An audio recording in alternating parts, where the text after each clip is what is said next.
नाजरीन आदाब, सियासत टीवी के रास्त नशरियात में आपका इस्तकबाल है। आलमी, कौमी, इलाकाई ताज़ा खबरों और नए मौज़ूआत के साथ मैं सैयद इस्माइल ज़बीउल्लाह और मेरे हमरा सीनियर सहाफ़ी सज्जादुल हसनैन आपकी खिदमत में हाजिर है।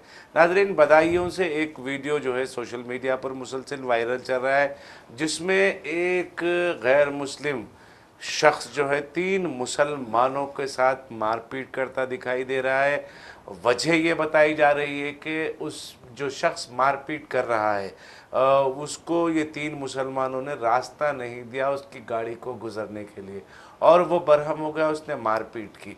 ये एक दावा है, मगर हकीकत इसके पसे पर्दा कुछ और ही नज़र आ रही है, क्योंकि जिस तरीके से उस मारपीट का वीडियो बनाया गया, उसको सोशल मीडिया पर वायरल किया गया, तो फिर यकीनन कुछ ना कुछ बात है जिसकी पर्दादारी की जा रही है। हम ये कहना चाह रहे हैं कि ये हिंदुत्ववाद तंजीमें, ये फ़िरका परस्त तंजीमें, उत्तर प्रदेश में बजरंग दल हो या फिर हिंदू युवा वाहिनी हो या विश्व हिंदू परिषद हो, उसके कारकुनार और उसके कायदीन मुनज़्ज़म तरीक़े से मुसलमानों को अपना निशाना बनाने का काम कर रहे हैं और मुसलमानों को जो निशाना बना रहे हैं उसके दस्तावेजी सबूत की शक्ल में वीडियोस बना रहे हैं और सोशल मीडिया पर उसको वायरल कर रहे हैं ताकि फ़िरक़े वाराना मुनाफरत को हवा दी जा सके।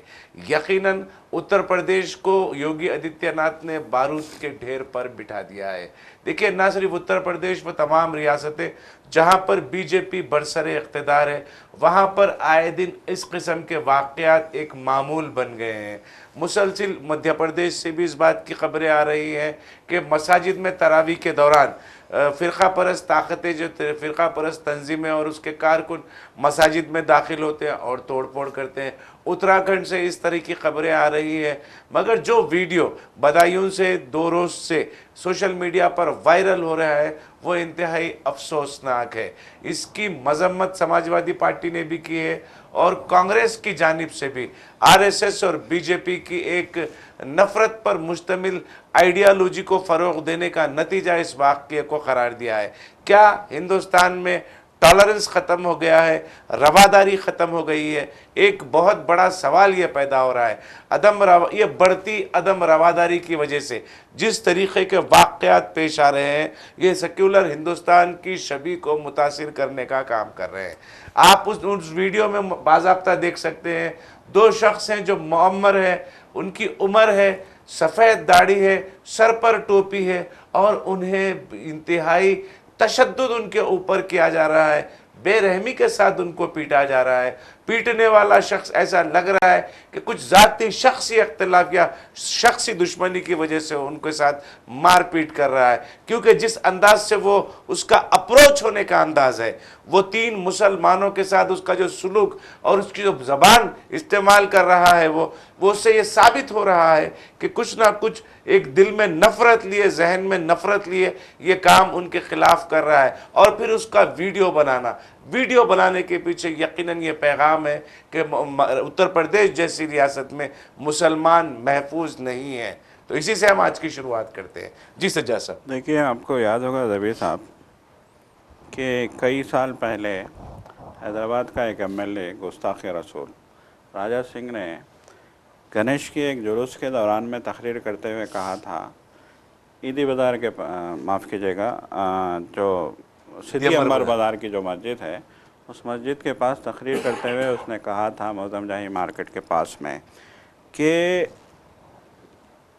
अगली बार यहाँ एक भी टोपी वाला नज़र नहीं आएगा, हम किसी की जो है ये पूरे टोपी वालों को यहाँ से ख़त्म कर देंगे। उसने जो है इस तरह का जो है टोपी पे रिमार्क किया था।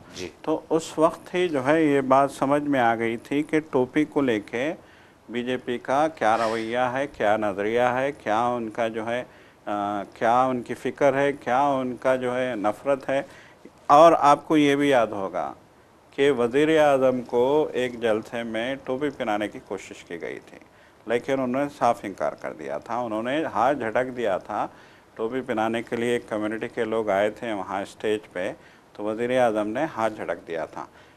ये वही वज़ीर आज़म हैं जो किसी भी रियासत में जाते हैं तो उनकी टोपियाँ भी पहनते हैं, उनका होलिया भी इख्तियार करते हैं, उनके दिए हुए कपड़े भी पहनते हैं, जो रवायती जो लिबास होते हैं, चाहे वो कबायली हों, चाहे वो मुख्तलिफ़ रियासतों के। हिमाचल प्रदेश में जाएंगे वहाँ की टोपी पहनेंगे, उत्तराखंड में जाएंगे वहाँ की टोपी पहनेंगे, आसाम में जाएंगे वहाँ की टोपी पहनेंगे। लेकिन मुसलमानों ने टोपी पहनाने की कोशिश की वज़ीर आज़म, तो वज़ीर आज़म ने टोपी पहनने से इनकार कर दिया था। तो एक मुल्क का वज़ीर आज़म सरेआम एक अवामी जलसे में स्टेज पे हाथ से झटक देता है उस शख्स को जो टोपी पहनाने की कोशिश कर रहा है, और एक एमएलए बीजेपी का जो खुलेआम जो है एक जलसे में कहता है कि कोई टोपी वाला यहाँ नज़र नहीं आएगा। तो इससे साफ ज़ाहिर है कि उनकी आइडियालॉजी क्या कहती है। आपने कहा कि ये उनकी क्या नफ़रत है, ये उनकी ऐसी क्या नफ़रत है कि वो लोग जो है टोपी के ख़िलाफ़ जो है इतना इश्तियाल जो है उनमें नज़र आया, इतनी जो है उनमें गुस्सा नज़र आया, इतनी बरहमी उनमें नज़र आई, इतनी नफ़रत उनके दिलों में नज़र आई। तो इसकी वाज़ेह जो है मिसालें हैं ये। वज़ीर आज़म ने ख़ुद टोपी पहनने से इनकार कर दिया था, वरना तो आप देखिए जितने भी माजी में लीडर रहे हैं, राजीव गांधी से लेके, नेहरू से लेके, और जो है हमारे रियासत के चीफ मिनिस्टरों की भी हम बात करेंगे, चंद्रबाबू नायडू को आप देखिए, पड़ोसी रियासत आंध्र प्रदेश के जगन मोहन रेड्डी को आप देखिए, राजशेखर रेड्डी को आप देखिए, इन्होंने हर ज़माने में रमज़ान के महीने में इफ्तार की पार्टियां होती हों या फिर मुसलमानों की तकरीबात होती हों, वहाँ इनको टोपी पहनाई गई, मुशज्जरा इनके जो है इनको उड़ाया गया और इन्होंने खुश अखलाक़ी के साथ उसको कबूल किया। लेकिन अगर कोई टोपी के ख़िलाफ़ बोल रहा है यहाँ पे, तो वो बीजेपी वाले, उनका अपना जो है एजेंडा यहाँ ज़ाहिर होता है। तो बदाऊं में जो ये वाक़या पेश आया है, यकीनन यूपी का ये शहर है, बदाऊं मशहूर शहर है। इस शहर में देखिए रमज़ान का महीना है, मगरिब असर के बाद से ही आपको लोग जो है टोपियों में नज़र आते हैं, एहतमाम करते हैं, रोज़े का एहतमाम करते हैं, इफ्तार के एहतमाम के लिए, तरावी के लिए और इबादतों के लिए जब ये लोग घरों से निकलते हैं तो आप देखिए पूरा माहौल रूहानी हो जाता है रमज़ान में। तो ये रमज़ान का महीना है, इसी महीने में लोग जो है टोपी पहन के मस्जिद जा रहे थे। 3 लोग, बजरंग दल का लीडर देखता है, उसको गुस्सा आ जाता है, वो रोकता है, शरंगेज़ी करता है। देखिए आज इनकी, देखिए बार बार ये कहा जा रहा है कि यूपी की योगी आदित्यनाथ की जो सरकार जो है, जो इन गुंडों अनासिर को ढील दे रही है, चाहे गौरक्षा के नाम पे हो, चाहे किसी और नाम पे हो, चाहे किसी और नाम पे हो, छोटी मोटी जो है हिंदू सेना, हिंदू वाहिनी, हिंदू बजरंग दल, इस नाम से जो है तंजीमें कायम कर रहे हैं। वो लोग छोटी मोटी सरपरस्ती कर रहे हैं और उनको पूरी की पूरी जो है सरकारी सरपरस्ती के अलावा पुलिस की सरपरस्ती भी हासिल है, जिसके नतीजे में आज समाजी सूरत हाल इतनी नाजुक हो गई है कि डंके की चोट पे वो इश्तियालंगेज़ी कर रहे हैं, गुंडागर्दी कर रहे हैं।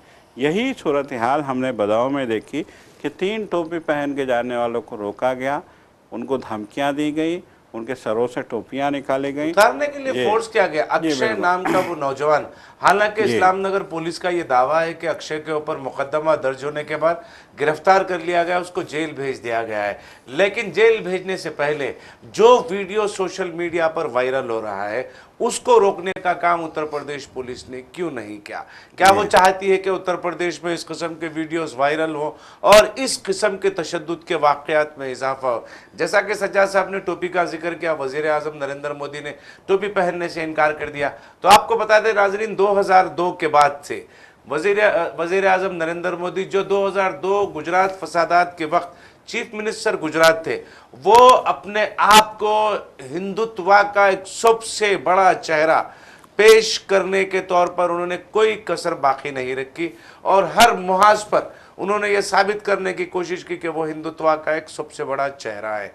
कहा वो टोपी पहनने का मामला हो या फिर वो तकारीर हो गुजरात के चीफ मिनिस्टर की हैसियत से हो या फिर वज़ीर आज़म हिंदुस्तान के वज़ीर आज़म की हैसियत से 2014 में इंतखाब के बाद उनके वो तकारीर को अगर समेट कर एक जगह किया जाए तो आपको इस बात का अंदाज़ा होगा कि पोलराइजेशन की पॉलिटिक्स में नरेंद्र मोदी ने तमाम सियासतदानों को, दुनिया भर के तमाम सियासतदानों को पीछे छोड़ दिया है। नाज़रीन आपको बता दें, यही वज़ीर आज़म नरेंद्र मोदी थे। कभी उत्तर प्रदेश में इंतखाबात होते हैं तो वो जो है राम नवमी के मौके पर या दिवाली के मौके पर जलाए जाने वाले दिए उसकी बात करते हैं, या फिर कब्रिस्तान और शमशान की बात करते हैं।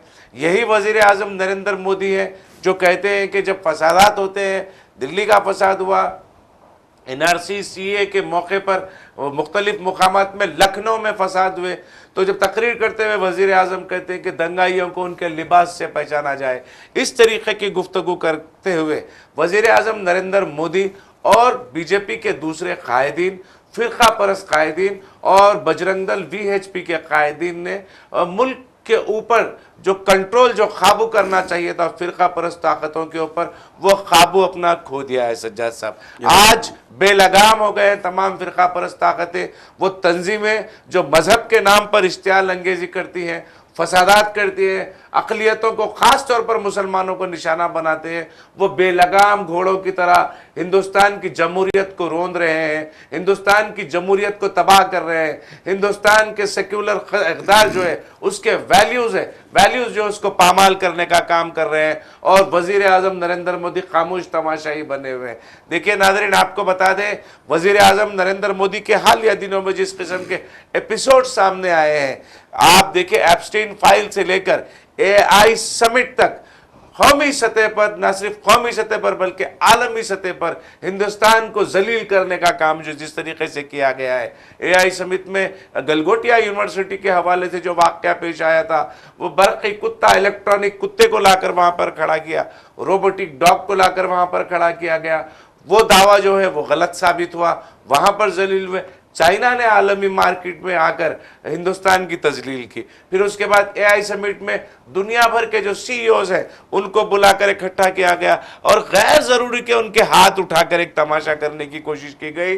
हालांकि वो जो वाक़या पेश आया उस पर भी आलमी सतह पर हिंदुस्तान की छवि को मुतासिर किया जा रहा है, मुतासिर हो रही है, और वज़ीर आज़म नरेंद्र मोदी की उस पर तजलील हो रही है, उनका मजाक उड़ाया जा रहा है। ये तमाम चीज़ें एक तरफ हो जाती है, दूसरी तरफ ये वाक़या बधाइयों का पेश आता है। तो इस तरीके के वाक़यात के ज़रिए असल मसाइल जो मुल्क में चल रहे हैं उन पर पर्दापोशी करने का काम भी किया जा रहा है फ़िरका परस्त ताकतों के इस्तेमाल से। देखिए, अगर आप फ़िरका परस्त ताकतों को इस्तेमाल करेंगे मुल्क के हकीकी मसाइल की पर्दापोशी के लिए, तो वो आपके लिए घातक बन जाएंगे, वो आपके लिए जहर बन जाएंगे, मुल्क में जहर फैलाने का काम करेंगे। अब तक 2014 के बाद से आपने किया, आज वही काम मुल्क में फ़िरका परस्त ताकतें कर रहे हैं। कंट्रोल के बाहर VHP, बजरंग दल, हिंदू युवा वाहानी तंजीमें जो हैं, ये बड़े कायदीन के कंट्रोल के बाहर हो गए हैं। ये बिल्कुल देखें, जिस तरीके से 2004 के बाद यहाँ पे नफ़रत का एक माहौल, 14 के बाद यहाँ पे नफ़रत का एक माहौल पैदा किया गया। देखिए, इसकी शुरुआत तो 2002 में ही हो गई थी। जबी साहब, आपने जो है वज़ीर आज़म मोदी के हवाले से जो बातें कही हैं कि नफ़रत का प्रचार की जो है लीडरशिप उन्होंने जो है अपने हाथ में जो है अपने कांधों पर जिम्मेदारी ले ली थी हिंदुत्व की, तो उसकी जो है मिसाल हमको 2002 में भी मिलती है, जब सरकारी सरपरस्ती में इतना भयानक वहाँ पे फसाद बर्पा किया गया। देखिए, हज़ारों सरकारी ओहदेदारों ने खुलेआम कहा है कि इस फसाद को सरकारी सरपरस्ती हासिल थी, पुलिस के हाथ बांध दिए गए थे। खुलेआम पुलिस के अफसर जेल में पड़े हुए हैं, IPS अफसर, उन्होंने बताया था कि क्या जो है 2002 के फसाद के दौरान हुकूमत ने क्या पाबंदियाँ लगाई थी पुलिस पे। हत्ता के फ़ौजी अफसरों ने भी जो है ये इंकशाफ किया है कि 2002 के फसाद के दौरान जब हम गए, फ़ौज जब वहाँ गई, जब स्टेट पुलिस से फसाद कंट्रोल नहीं हो रहा था तो फ़ौज वहाँ पे भेजी गई दिल्ली से, मरकज़ से, तो एयरपोर्ट पे फ़ौजियों को तकरीबन 12 घंटे तक गाड़ी नहीं भेजी गई, रोके रखा गया। फ़ौजी अफसर ने ख़ुद इस बात का इंकशाफ किया। उन्होंने कहा कि अगर इमीडिएट फ़ौज जो है वहाँ पे फ़ौज को गाड़ी भेज दी जाती, जैसे ही हम एयरपोर्ट पे उतरे हमको गाड़ी भेज दी जाती, तो इतना बड़ा जानी नुकसान नहीं होता था जितना हुआ था। फ़ौज जो है सिचुएशन को कंट्रोल कर लेती, टैकल कर लेती। तो ये बहरहाल जो है 2002 का फसाद तो सारी दुनिया में इंडिया को बदनाम करने का बायस बना। खुद मोदी पे जो है, मोदी के वीज़ा पे जो है पाबंदी लग गई थी अमेरिका में। आज वही अमेरिका मोदी को किस तरीके से आप नहीं जो है, देखिए, पाबंदी लग गई थी, उसी पाबंदी को हटाने के लिए एब्सटेंस से राब्ता होता है, फिर इसराइल जाते हैं, जी वहां पर नाचते गाते हैं, फिर काम बन बिल्कुल जाता है, फिर आके जी पे वो पाबंदी हट जाती है, फिर व्हाइट हाउस जी, जाते हैं। फिर व्हाइट हाउस जाते हैं, फिर ट्रम्प से मुलाकात होती है, फिर जलसा होता है, अब की बार ट्रम्प सरकार का नारा लगता है।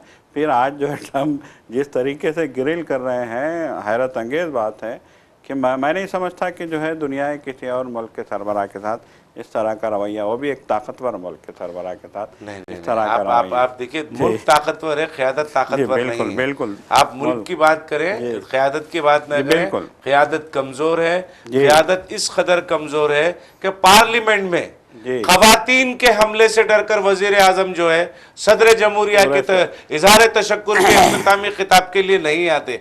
इतना कमजोर वजीर आजम हमारे मुल्क का है। जी मुल्क ताकतवर है यकीनन, जी मुल्क को मुल्क के मुजाहिदीन आज़ादी ने बहुत ताकतवर बनाया है, मगर क़यादत, क्योंकि मैं इसलिए कह रहा हूँ, याद करें नाजरीन, वो वाक़या याद करें सदर जमहूरिया की बजट इजलास में सदर जमहूरिया के इजहार तशक्कुर पर वो जो है वजीर आजम नरेंद्र मोदी आने से कासिर रहे पार्लियामेंट में, और बहाना ये बनाया गया कि खवातीन जो अरकान पार्लियामेंट है वो उन पर हमला कर सकते। इतने डरपोक वजीर आजम को आप ताकतवर ना कहें, बड़ी मेहरबानी होगी सच्चा से। तो बिल्कुल यकीनन देखें, ये एक अहम सवाल है कि इस मुल्क को न जाने किसकी जो है नज़र लग गई है कि आज हम इस तरह की सूरत हाल से गुज़र रहे हैं। देखिए अलमिया तो ये है कि अब जैसे जैसे इलेक्शन करीब आ रहा है, वैसे वैसे वहाँ पे फिर से आपने नफ़रत का एक बाज़ार गर्म करना शुरू कर दिया है। देखिए राहुल गांधी ने, आपको याद होगा 2019 में एक पैदल यात्रा की थी केरला से लेके कश्मीर तक, और उस पैदल यात्रा में उन्होंने एक ही नारा लगाया था, नफ़रत के बाज़ार में मोहब्बत की दुकान का उन्होंने नारा लगाया था, और उन्होंने साफ़ तौर पे कहा था कि मुल्क को नफ़रत की जो है सूरत हाल से दो चार कर दिया गया है, नफ़रत बांटी जा रही है मुल्क में, तो हम इस नफ़रत को ख़त्म करने के लिए आए हैं। और उसका इतना असर पड़ा था कि 2019 के आम इंतखाबात में कांग्रेस पार्टी 40 से 100 सीटों तक जो है पहुँच गई, जबकि बीजेपी अब की बार 400 पार का नारा लगाने वाली बीजेपी उस सिमट के 232 तक सिमट गई, बल्कि उसको हुकूमत कायम रखने के लिए सहारे लेने पड़ रहे हैं। चंद्रबाबू नायडू का सहारा, नीतीश कुमार का सहारा लेके उसको हुकूमत चलानी पड़ रही है। तो यही खौफ है बीजेपी को कि अब अगर हम नफ़रत का नया बाज़ार पैदा नहीं करेंगे, हम नफ़रत की एक नई दुकान नहीं कायम करेंगे, तो शायद हम इक़्तिदार से महरूम हो जाएंगे। इक़्तिदार से महरूमी इनकी रातों की नींद हराम कर रही है। और आप देखिए जो आरएसएस के सरबराह मोहन भागवत ये कहते नहीं थकते थे कि 70 साल के बाद खुदा हाफिज़ कर देना चाहिए, वो जो भी हो पद पे उसको खुदा हाफिज़ कर देना चाहिए और नयों को मौका देना चाहिए। वो आरएसएस के सरबराह भी आज उनकी ज़बान भी बदल गई है, क्योंकि उनको भी इस बात का खौफ है कि अगर इक़्तिदार हमारे हाथों से चला जाएगा तो फिर हमारी तो चलने वाली नहीं है। तो इक़्तिदार के भूखे ये लोग इस मुल्क के मासूम लोगों को, चाहे वो हिंदू हो या मुसलमान, चाहे वो सिख हो या ईसाई, हर एक को, एक दूसरे को जहाँ जहाँ जो है इनकी ताकत है, जहाँ जहाँ इनकी हुकूमत है, ये अपनी एजेंडा, अपनी पॉलिसी नाफिज करने के लिए एक नफ़रत, एक ताकत, एक गुंडागर्दी का धड़ल्ले से इस्तेमाल कर रहे हैं। यकीनन ये गुंडागर्दी, नफरत, ताकत के इस्तेमाल की एक और मिसाल आपने बदायूं में देखी, और एक मिसाल अगर हम देखेंगे तो झूसा पुलिस स्टेशन हुदूद में दर्ज एक मुकदमे के हवाले से देखेंगे। नादरीन आपको बता दें, ये मुकदमा किसी और पर नहीं, हिंदू जगत गुरु अविमुक्तेश्वरानंद के ख़िलाफ़ में ये मुकदमा दर्ज हुआ है। और अफसोस की बात ये है कि एक हिंदू संत पर रियासत उत्तर प्रदेश में अस्मत रेजी का मुकदमा दर्ज हुआ। याद है नादरीन आपको, आसाराम बापू पर जब मुकदमा दर्ज किया गया था नाबालिग बच्चों की अस्मत रेजी का, और उन्हें गिरफ्तार किया गया था, तो वज़ीर आज़म नरेंद्र मोदी ये कहते नहीं थक रहे थे कि इस देश में अब संत साधु भी महफूज नहीं है कांग्रेस के दौर में। तो फिर यकीनन अब एक सवाल ये भी उठता है क्या अभिमुक्तेश्वरानंद के खिलाफ मुकदमा दर्ज होना तो क्या इस बात की दलील नहीं है कि हिंदुस्तान में वजीर आजम नरेंद्र मोदी जो हिंदू हृदय सम्राट के तौर पर खुद को अपनी शनाख्त बनाने में बड़ी हद तक कामयाब हुए हैं, उनके दौरे हुकूमत में अभिमुक्तेश्वरानंद के ऊपर अस्मत रिजी का मुकदमा दर्ज होना क्या इस बात की दलील नहीं है कि इस मुल्क में साधु संत महफूज नहीं है। एक तरफ मुसलमानों को निशाना बनाया जा रहा है, अक़लियतों को निशाना बनाया जा रहा है, दूसरी तरफ संत साधु भी महफूज नहीं है। देखिए, जिसने ये मुकदमा दर्ज किया है आशुतोष ब्रह्मचारी महाराज, जिसकी शिकायत पर यह मुकदमा दर्ज किया गया है, उसके मुतालिक अभिमुक्तेश्वरानंद का ये कहना है कि वो खुद एक क्रिमिनल है, बहुत सारे मुकदमात में माकूज है और उसकी शिकायत पर यह कार्रवाई की जा रही है। ये निहायत ही अफसोसनाक है जिस मुल्क में मसाजिद महफूज नहीं है, दाढ़ी टोपी वाले लोग महफूज नहीं हैं, जिस मुल्क में संत और साधु महफूज नहीं है, वहाँ पर इंसाफ की तवक्को, इंसाफ की गुहार किससे लगाई जा सकती है। जी तो जा सकती ये देखें, जिस वक्त शंकराचार्य स्वामी के खिलाफ जो है कार्रवाई की गई थी, ख़ास तौर पे उस वक्त माघ मेले के मौके पे इलाहाबाद में, वहाँ पे जो है गंगा जमुना सरस्वती के जो है तट पे जब वो स्नान करने के लिए पहुँचे थे तो उनके ख़िलाफ़ कार्रवाई की गई थी। तो उस वक्त वो वहीं जो है धरना दे के बैठ गए थे और उन्होंने एक तरीके से योगी आदित्यनाथ और बीजेपी के ख़िलाफ़ महाज खोल दिया था। उन्होंने कहा था कि ये सिर्फ सनातनी का जो है ढोंग रचाते हैं, सनातन की के साथ। योगी आदित्यनाथ को साधु संत कहने से भी उन्होंने इनकार कर दिया था और बहुत सख्त रिमार्क किए थे उन्होंने। देखिए, पुलिस ने वहाँ पे उनको, उनके जो है फॉलोअर्स के साथ वो वहाँ पे पहुँचे थे तो फॉलोअर्स को मारा पीटा था, उनकी छतरी गिरा दी गई थी और उनके कपड़े फाड़ डाले गए थे स्वामी के, और उनको यहाँ तक कि पुराना हालत में उनको जो है वहाँ से उठाया गया था। इतनी जो है बेइज्जती एक स्वामी की गई थी वहाँ पे। तो ब्रह्मचारी, देखिए अखिलेश यादव ने, प्रियंका गांधी ने, राहुल गांधी ने, जितने अपोजिशन लीडरान हैं सभी ने इसकी मजम्मत की थी और कहा, संजय राउत ने तो साफ तौर पे कहा था कि ये जो ठेका लेने की बात कर रहे हैं हिंदुइज़्म का या हिंदू धर्म का या हिंदुत्व का, ये लोग जो है इस तरह की हरकतें करके हिंदुओं का मजाक उड़ा रहे हैं। कुंभ मेले में किस तरह के इंतजाम थे सभी जानते हैं, बदतरीन इंतजाम कहा जा रहा है कि तारीख के में हजारों लोगों की मौत हो गई और उसको छिपा दिया गया। बद इंतजामी की इंतहा, भगदड़ में जो है हजारों लोगों की मौत। लाशों की बात की जाती है तो गिद्धों को लाश दिखती है, इस तरीके की बात चीफ मिनिस्टर योगी आदित्यनाथ में शर्मंगेज बयान देते हैं चीफ मिनिस्टर। मतलब ये कि यहाँ अलमिया ये है कि अपनी गलती को मानने को तक तैयार नहीं है। यकीनन नाज़रीन, आपको बताते हैं हिंदुत्व का जो ढोंग है, हिंदुत्व का सिर्फ एक ढोंग है। इनकी हुकूमत में, कहा वो वज़ीर आज़म नरेंद्र मोदी की ज़ेर क़यादत बीजेपी की हुकूमत हो या फिर उत्तर प्रदेश में योगी आदित्यनाथ की ज़ेर क़यादत बीजेपी की हुकूमत हो, ये हुकूमत सिर्फ अपनी इजारादारी की बरकरारी के लिए, अपनी बात को मनवाने के लिए और अपने खिलाफ उठने वाली हर आवाज़ को दबाने के लिए काम कर रही है। उसका जीता जागता सबूत ये है कि अभिमुक्तेश्वरानंद के खिलाफ जो है मुकदमा जो दर्ज किया गया अस्मत रिजी का, वो इसकी वाज़ेह दलील है। हम इसलिए ये कह रहे हैं कि क्योंकि हालिया दिनों में हमने देखा है कि बड़े पैमाने पर योगी आदित्यनाथ हुकूमत और अभिमुक्तेश्वरानंद स्वामी के माबैन जो है भयानक तसादुम हुआ था। दोनों एक दूसरे के मध्य मुकाबिल आ गए थे। प्रयागराज इंतज़ामिया जो है उसने बहुत नफ़रत अंगेज़ तरीक़े से और क्या बोला, तौहीन आमेज़ तरीक़े से अभिमुक्तेश्वरानंद स्वामी को वहाँ से मेले से निकाला था, माघ मेले से निकाला था और उनके खिलाफ कार्रवाइयाँ की गई थी। तो ये पेश करता है कि ये किसी ना, ये कोई हिंदू रक्षा की जो बात करते हैं, हिंदुओं के ख़तरे में होने की जो बात करते हैं, वो जो है महज एक सियासी हरबा है। उसका इस्तेमाल करते हुए लोगों को इस नारे के तहत एक प्लेटफॉर्म पर लाते हैं और उनका इस्तेहसाल करते हैं और दोबारा इक़्तिदार हासिल करने की कोशिश करते हैं।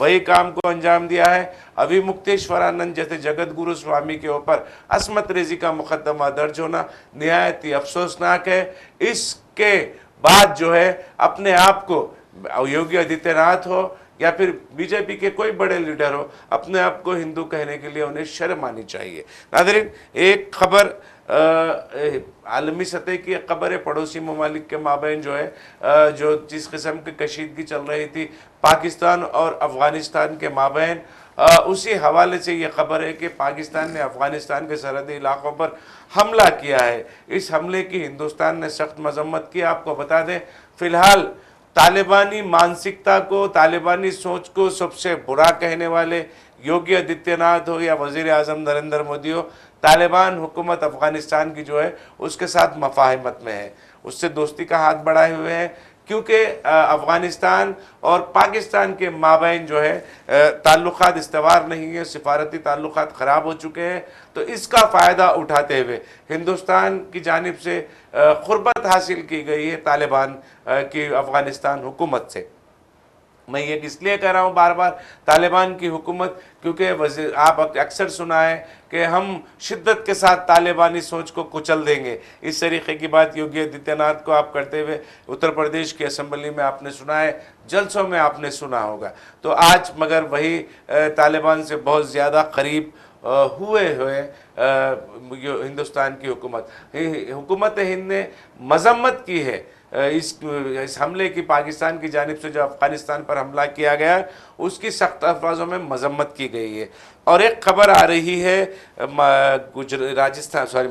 कर्नाटका से, जहां पर बीजेपी के एक एमएलए को 5 लाख रुपये रिश्वत लेते हुए पकड़ लिया गया है। लोक आयुक्ता ने रंगे हाथों पकड़ा है। देखिए आप किस तरीके से बदउनवानी के वाक़यात, असमत रेजी के वाक़यात, संत साधुओं की तौहीन के वाक़यात, ये बीजेपी अराकीन असम्बली हो, पार्लियामेंट हो या फिर हुकूमतें हो, किस तरीके से अंजाम दे रहे हैं। जी सजा साहब। जी देखिए, यही तो हम बात कर रहे हैं कि एक जानिब जो है एक स्वामी ने बीजेपी का पोल खोला और कहा कि बीजेपी जो है हिंदू मज़हब की दुश्मन है और वो सिर्फ़ और सिर्फ अपने इख्तिदार से उसको मतलब है। तो स्वामी के शंकराचार्य के ख़िलाफ़ रेप का मुकदमा दर्ज कर दिया गया। इससे बड़ा जो है आलमिया और क्या हो सकता है कि आपकी दुश्मनी करेंगे तो आपके ख़िलाफ़ सीबीआई की भी इंक्वायरी होगी, आपके ख़िलाफ़ ईडी के भी दावे होंगे, आपको जो है दबाव बनाने की हर तरह से कोशिश की जाएगी। आपका दोष होगा तो फिर वो जो है लाख गुनहगार हो, लाख जो है वो क्रिमिनल हो, सबसे बड़ा गुंडा हो, उसको आप जो है फूल पहना के जेलों से बाहर निकाल देंगे। और सारी मिसालें हैं हमारे पास, और सारी मिसालें हमने देखी हैं। अब देखिए, बीजेपी का एमएलए जो है 5 लाख रुपये जो है रिश्वत वसूल करते हुए रंगे हाथों पकड़ा गया। अब आप बताइए, ये वही वज़ीर आज़म का एमएलए है जिन्होंने कहा था कि ना खाऊंगा ना खाने दूंगा। वज़ीर आज़म का मशहूर डायलॉग है ज़बी साहब, हर अवामी इलेक्शन में वज़ीर आज़म डंके की चोट पे कहते रहे हैं कि ना खाऊंगा ना खाने दूंगा। आज ये आलम है कि बीजेपी का, देखिए ये करप्शन वो हाई लेवल से जारी है। अब आप देखिए, हालिया दिनों में बजट सेशन के दौरान में एक मसला आया था, पीएम केयर फंड का पैसा कहाँ जा रहा है उसकी हिसाब किताब चाहिए। और वज़ीर आज़म से जुड़े हुए 3 जो है बड़े फंड्स जो थे उसका जो है हिसाब किताब बताने की बात की गई थी। तो पार्लियामेंट ने साफ़ तौर पे जो है स्पीकर ने कहा था कि ये चूँकि जो है ये प्राइवेट फंड है, ये इनका गवर्नमेंट से कोई ताल्लुक़ नहीं है, इसलिए इस सिलसिले में पार्लियामेंट में कोई बात नहीं होगी, इसके ऊपर इम्तिना आयत कर दिया गया। अफसोस की बात है, हालांकि पीएम केयर फंड्स को पार्लियामेंट ने ये कहते हुए कि वो खानगी फंड है ये ऐलान किया है, हालांकि जब ऐलान हुआ था सरकारी फंड के तौर पर होता। नाज़रीन, आपको बता दें, ये जो कर्नाटका से जो खबर आई है, बीजेपी रुकने असम्बली चंद्रुलमानी का वो जो एक ब्रिज के एक प्रोजेक्ट के लिए पैरवी करने के मामले में 5 लाख रुपए की रिश्वत लेते हुए लोक आयुक्ता के अहदेदारों को रंगे हाथों पकड़े गए हैं और फिर जो है उनके साथ 2 उनके साथियों को भी गिरफ्तार कर लिया गया। नाज़रीन, अब वक्त हो चला है, कुछ खबरें अहम है जिसका सरसरी तौर पर तस्करा ज़रूरी है, हम करते हुए आगे बढ़ जाए। एक खबर ये है कि अमेरिका के साथ जो मुआहदा होने वाला था, जो ट्रेड डील होने वाली थी, वो पोस्टपोन हो गई है, मुलतवी हो गई। लग रहा है कि अमेरिकी सुप्रीम कोर्ट की जानिब से टैरिफ के मुतालिक जो हुक्मनामा जारी हुआ है, जो फैसला है, उसका असर अब दिखाई दे रहा है, क्योंकि जो ट्रेड डील होने का था वो मुलतवी हो गई है। अमेरिका और हिंदुस्तान के माबैन व्हाइट हाउस में ये ट्रेड डील होने वाली थी, जिसको मुलतवी कर दिया गया है। एक खबर ये है कि महाराष्ट्र हुकूमत जो है अजित पवार का जो हवाई जहाज का हादसा पेश आया उसकी सीबीआई तहकीकात कराने के लिए राजी हो गई है। और चीफ मिनिस्टर देवेंद्र फडणवीस महाराष्ट्र ने ये कहा है कि वो अजित पवार की जो मौत हुई है प्लेन हादसे में उसकी तहकीकात सीबीआई तहकीकात कराएंगे। उन्होंने वजीर दाखिला अमित शाह से इस खुसूस में इजाज़त भी मांगी है। और एक खबर मगरबी बंगाल से है। टीएमसी के एक सीनियर मोस्ट लीडर 71 साला साबिका रेलवे मिनिस्टर जो है टीएमसी के फाउंडर मेंबर भी हैं, मुकुल रॉय जो है वो अब इस दुनिया में नहीं रहे। मुकुल रॉय मगरबी बंगाल का एक चाणक्य माना जाता है उन्हें। 2017 में हालांकि उन्होंने टीएमसी को छोड़कर बीजेपी में शमूलियत इख्तियार कर ली थी। उसके बाद फिर जो है वो खलाबाजियाँ हुई, फिर वापस जो है वो टीएमसी में शामिल हो गए थे। मगर अब जब टीएमसी लीडर की हैसियत से वो उनकी मौत हो गई है। 71 साल के मुकुल रॉय अब इस दुनिया में नहीं रहे। और एक खबर पंजाब से है, जहाँ पर एक एएसआई और एक कांस्टेबल पर गोलियां मारकर एक कांस्टेबल को गोलियां मारकर सरहदी इलाके में हलाक कर दिया गया है। हालांकि इसके तहरीक तालिबान हिंदुस्तान की एक दहशतगर्द तंजीम की जानिब से इसकी जिम्मेदारी कबूल की गई है, मगर पंजाब पुलिस इस बात से इनकार कर रही है। पंजाब पुलिस इस दावे को मुस्तरद करते हुए एक नया एंगल उसमें तलाश कर रही है। ये मंशियात के तस्करों की जानिब से किया जाने वाला हमला और उस हमले में दोनों पुलिस एहलकारों की मौत का दावा पंजाब पुलिस की जानिब से किया जा रहा है। तो नाज़रीन, अब वक्त हो चला है सियासत टीवी के दीगर प्रोग्रामों से आप जुड़े रहें। हमारा ये प्रोग्राम आपको कैसा लगा आप ज़रूर अपनी राय कमेंट बॉक्स में अरसाल करें। और सियासत टीवी की सारी टीम को अब दे इजाज़त। खुदा हाफिज़। खुदा हाफिज़।